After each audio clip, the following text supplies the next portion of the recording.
샬롬, 반갑습니다. 좋은 아침입니다. 9월 23일 금요일입니다. 사무엘하 3장 27절부터 39절까지 말씀, 하나님 주신 말씀 함께 보겠습니다. 아브넬이 헤브론으로 돌아오매 요압이 더불어 조용히 말하려는 듯이 그를 데리고 성문 안으로 들어가 거기서 배를 찔러 죽이니 이는 자기의 동생 아사엘의 피로 말미암음이더라. 그 후에 다윗이 듣고 이르되 넬의 아들 아브넬의 피에 대하여 나와 내 나라는 여호와 앞에 영원히 무죄하니 그 죄가 요압의 머리와 그의 아버지의 온 집으로 돌아갈지어다. 또 요압의 집에서 백탁병자나 나병 환자나 지팡이를 의지하는 자나 칼에 죽는 자나 양식이 떨어진 자가 끊어지지 아니할지로다 하니라. 요압과 그의 동생 아비새가 아브넬을 죽인 것은 그가 기브온 전쟁에서 자기 동생 아사엘을 죽인 까닭이었더라.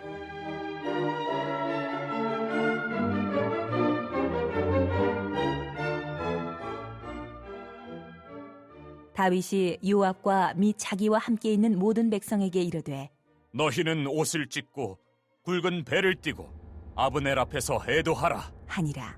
다윗 왕이 상여를 따라가 아브넬을 헤브론에 장사하고 아브넬의 무덤에서 왕이 소리를 높여 울고 백성도 다 우니라.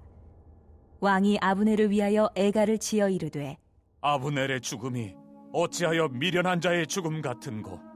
내 손이 결박되지 아니하였고 내 발이 착고에 채이지 아니하였거늘 불의한 자식의 앞에 엎드러짐 같이 내가 엎드러졌도다.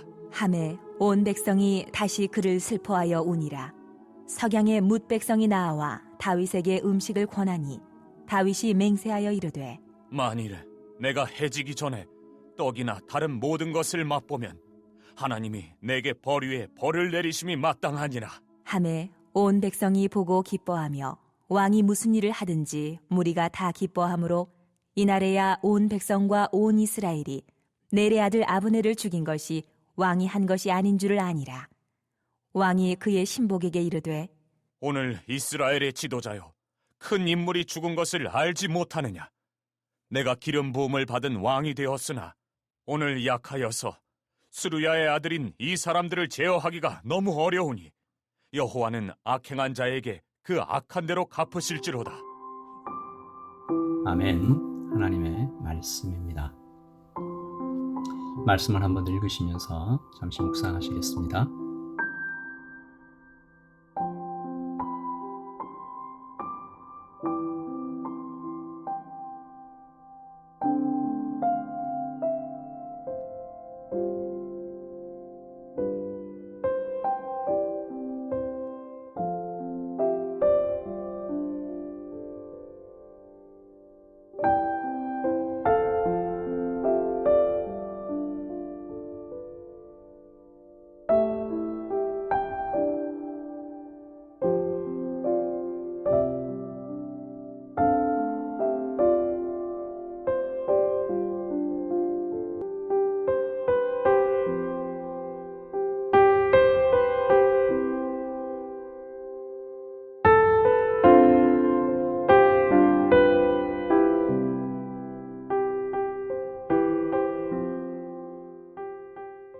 여러분, 어제 우리는 아브넬의 역겨운 속임수 봤습니다. 교묘하게 장로들과 베냐민 지파들을 선동하고 이 다윗마저도 이렇게 유혹하고 좀 흔드는, 어쩌면 좀 악마화되어 가고 있는 것 같은 모습이에요. 좀 섬찟할 정도로 아브넬의 그 정말 사단적인 유혹, 속임수 보았습니다. 그리고 안타깝게도 그 아브넬의 캄캄한 어둠에 잠식되어 가는 것 같은, 전염되어 가는 것 같은 요압을 봤어요.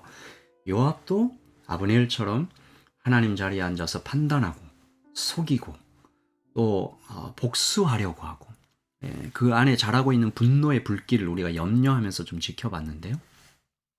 오늘 본문에 여러분 읽으셨겠지만 드디어 결국 분노에 삼켜지는 요압입니다. 이성을 잃고 살인을 저지르죠. 어제 본문의 마지막 구절 26절이죠. 이에 요압이 다윗에게서 나와 전령들을 보내 아브넬을 쫓아가게 하였더니 시라 우물가에서 그를 데리고 돌아왔으나 다윗은 알지 못하였더라. 요압이 아브넬을 다시 데리고 오라. 아마도 다윗의 명령인 것처럼 속였겠죠. 그리고 다윗 왕에게 허락받지 않은 이 살해 작전을 지시하죠. 그리고 속여서 죽입니다. 오늘 말씀 27절이죠. 아브넬이 헤브론으로 돌아오매 요압이 더불어 조용히 말하려는 듯이 그를 데리고 성문 안으로 들어가 거기서 배를 찔러 죽이니 이는 자기의 동생 아사헬의 피로 말미암음이더라. 여러분, 이 일로 다윗과 요압의 관계가 아주 틀어집니다. 함께 동고동락했던, 여러분, 사울의 칼날을 피해서 사선을 넘었던, 서로를 지켜주었던 동지였잖아요. 갈라서게 되는 거죠. 아쉽고 굉장히 안타깝습니다. 그리고 우리는 이 사건이 지난 수요일에 살펴본 사건과 아주 많이 닮아 있다는 것을 발견하게 되는데요. 한번 잘 보십시오. 아브넬이 선을 넘었던 것이 지난 수요일이었습니다. 이스보셋의 후궁을 막 범하는 이제 그런 선을 넘는 행동. 근데 오늘도요, 요압도 선을 넘습니다. 자기 마음대로 다윗과 협상을 물론 다윗이 실수했죠. 그러나 이미 협상을 끝내고 다윗 왕이 허락해서 돌아가고 있는 아브넬을 굳이 데리고 와서 죽입니다. 둘 다 최고 권력자였죠. 아브넬도 요압도. 왕의 가장 측근인 자들이 반역에 가까운 월권을 행사합니다. 지난 수요일에 그 아브넬 사건과 오늘 요압의 사건이 굉장히 많이 닮아 있어요. 그런데 그 다음 이 두 왕의 반응이 아주 다릅니다. 이스보셋의 반응과 다윗 왕의 반응이 아주 달라요. 이스보셋은 힘에 의지합니다. 왕의 권위로, 왕의 힘으로 아브넬을 책망하고 누르려 하죠. 그런데 이스보셋은 아브넬이 이미 더 큰 힘을 가지고 있었다라는 것을 발견하죠. 깜짝 놀랍니다. 예상치 못한 반응을 만난 이스보셋이 두려워하고 한마디도 하지 못하죠. 여러분, 어떤 말씀 떠올라요? 칼로 흥하는 자 칼로 망한다. 우리 예수님께서 베드로가 말고의 개를 확 자르고 칼을 들어서 하려니까 칼 도로 넣어라. 칼을 가진 자는 칼로 망한다. 그 말씀 떠오르지 않습니까?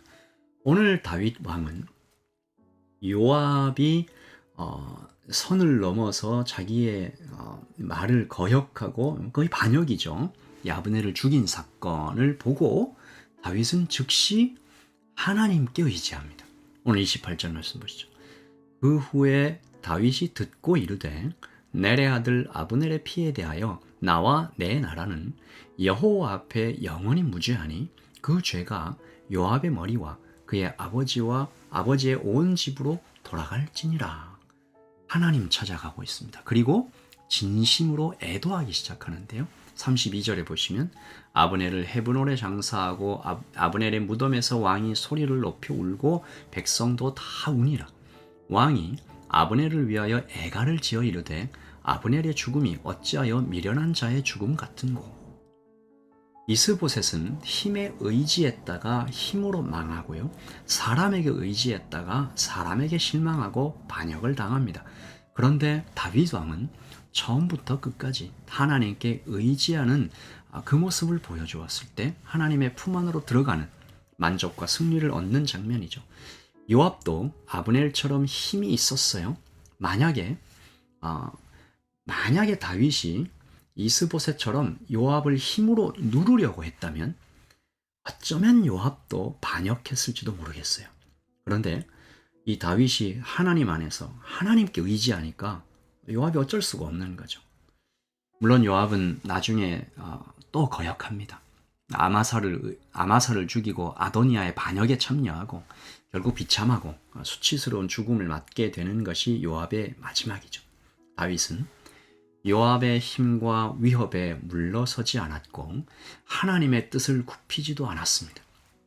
다윗은 진정 사람이 아니라 하나님의 마음에 집중하고 있었던 것이에요. 그리고 우리는 이 다윗의 애도를 보면서 하나 좀 마음에 새겨야 될 것이 다윗이라고 왜 원수 같은 이 아브넬이 밉지 않겠습니까?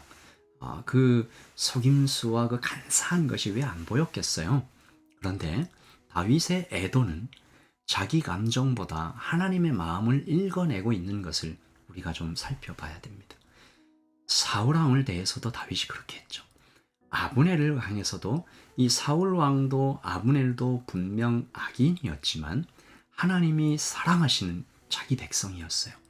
그가 죄에 빠져서 길거리에 비참하게 죽었을 때 하나님은 분명 이 백성들을 위하여 슬퍼하셨습니다. 다윗이 지금 그 마음을 따라서 애도하고 있는 거예요. 그 마음이 백성의 마음을 다 녹여서 하나 되게 하는 장면이 36절과 37절입니다. 온 백성이 보고 기뻐하며 왕이 무슨 일을 하든지 무리가 다 기뻐함으로 이날에야 온 백성과 온 이스라엘이 넬의 아들 아브넬을 죽인 것이 왕이 한 것이 아닌 줄을 아니라. 여러분, 언제나 우리가 혹 실수가 있고요. 또 넘어지고 쓰러질 때가 있지만 언제나 다윗처럼 내 감정이나 내 마음이 아니라 하나님의 마음을 읽어낼 줄 아는 그 마음. 그래서 이 온 나라를 하나 되게 하는 하나님의 축복을 받는 내 마음이 아니라 하나님의 마음을 따라 살아가는 우리가 되기를 소원하는 것이죠. 여러분, 결국 이제 다윗이 이 아브넬의 죽음을 애도함으로 유다와 이스라엘 전 하나의 이스라엘의 왕이 됩니다.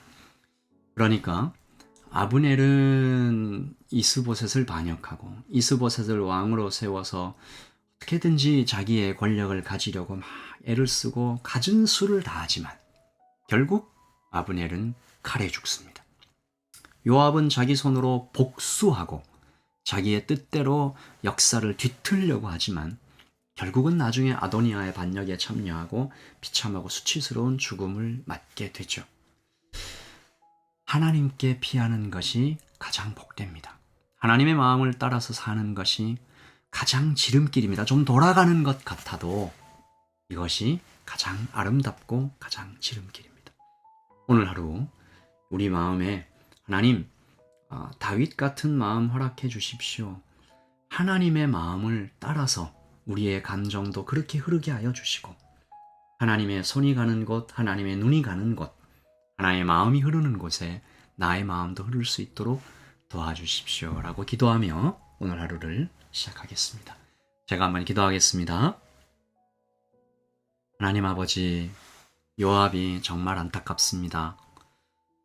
용사였습니다. 다윗과 함께 동고동락하며 그 어려운 광야 생활, 피난 생활, 도망자 생활 다 거치고 와서 이제 좀 명예로운 자리를 얻게 됐는데, 물론 동생 아사엘이 죽은 슬픔 얼마나 컸겠습니까만 다윗 왕을 거역하고 하나님을 거역하고 자기 손으로 복수하려고 하는 그 분노의 불길에 사로잡혔을 때 그의 마지막이 비참했음을 봅니다.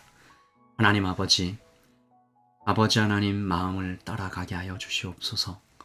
다윗처럼 악인 아브넬이 죽었을 때도, 원수 같은 사울이 죽었을 때도 애도하며 하나님의 마음에 집중했던 다윗처럼 하나님의 눈이 가는 곳, 하나님의 손이 향하는 곳, 하나님의 마음이 흐르는 곳에 우리의 마음도 흐를 수 있도록 도와주시옵소서.